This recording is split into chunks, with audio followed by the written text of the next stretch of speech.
Hey, and welcome to another Storytech video. In today's video, I'm starting a new series. It's going to be all about box processing and how we can turn mixed boxes of any items into a nice, easy way to sort them in a storage hall, or in some cases even replicate specific boxes that you give a machine. Obviously, I haven't built everything for this series just yet. I have a few things behind me today. And I'm not going to go over all of these today. I'm going to go over the main stuff, but the splitter is going to be part of next video. But anyway, let's get into it. So what exactly is box processing and why is it useful? Well, first of all, if you have, for example, a mixed box, sure, you could throw it in an unloader and unload it in your storage. But there's ways to optimize this by using simple little systems that check for some specific things about the box, and if it matches, then it can save potentially hours off your sorting time.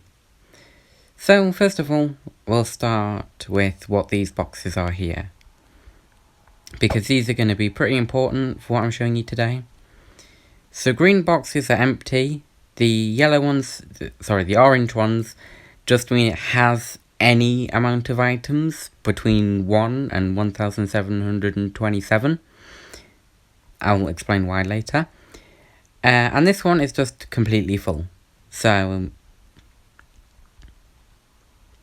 obviously you have your empty one, as I said, one with some items, and then your full one. The first process you'll want to do is what you're putting inside your thing actually a box? If it is a box, then it will go down, and if it's an item, it will go in a different barrel.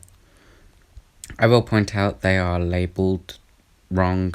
They should be flipped. Oh well.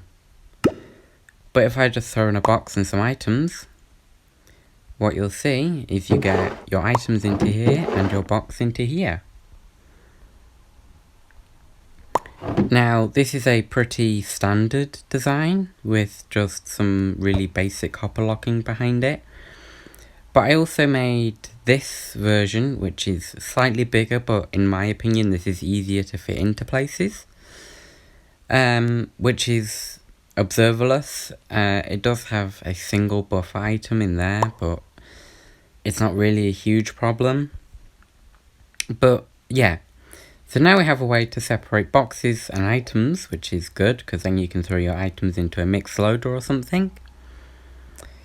This machine will just tell you if it has items or it's full. Empty boxes will also be counted as has items here, just because of the way it works. I should mention, by the way, all of these are 8 game ticks, so that's quite cool. So if I just throw all of those in, you'll see they get sorted. The full one will be stuck because of the hopper locking. But there's our full box, and there's our 2 other boxes. This machine will tell you if it's empty or it has items. Again, I'm going to have to just disable that bit of hopper locking. So if I throw this in, we should only get an empty box where we want it. So in here, you see there has items in it and our empty box.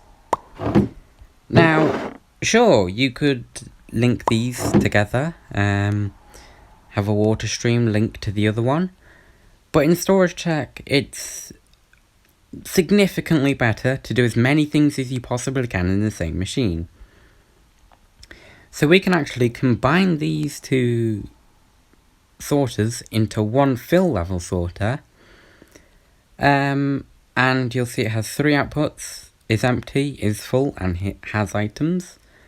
So if I just unlock it and I throw these in, you'll see they've been sorted already because it's 8 game ticks. But the has items, is full gets buffered, and our is empty because our is full is there. So yeah, that's the only problem with this, is it has a buffer, but it's really not hard to avoid. All you have to do is add an extra hopper under here and it will suck the one out, the locked one. So that's how these all work. And as for why they're useful, the reason you'd want to separate full boxes from empty boxes and just has any amount of items is depending on the way you organize your items before you put them in the storage, which I know is a controversial thing really, because you could argue that you could put any box, but you could use an is full as just send that straight to a bulk to be sorted. It's not foolproof. There are many cases where you can have multiple items in a box, but it still puts out signal strength 15. So I wouldn't trust that entirely, but is full is quite useful for a lot of other things. Like temp storages will use it, not temp storages, sorry, mergers will use it. Is empty is good, because then you're not trying to unload an empty box. And obviously just the has items is good to separate them from full. Now, these machines are all quite simple. I'll give you a little fly around, just so you can see them all, everything. Some of them are a little bit more complex than others, but you know. This barrel is just completely full. And I don't think you really need a little look around through them, they're pretty simple. So, for the fill level sorter, there is going to be a structure file for this. Only because there's a lot of things in here that are admittedly pretty jank. Like, for some reason, this dust doesn't like to be a rail. Don't ask me why. Bedrock is my only answer to that. But yeah, next video will be splitters, merges, all of that sort of stuff. So that'll be trying to get as many boxes as you can out of a mixed box. But yeah, I'll see you then. Bye bye.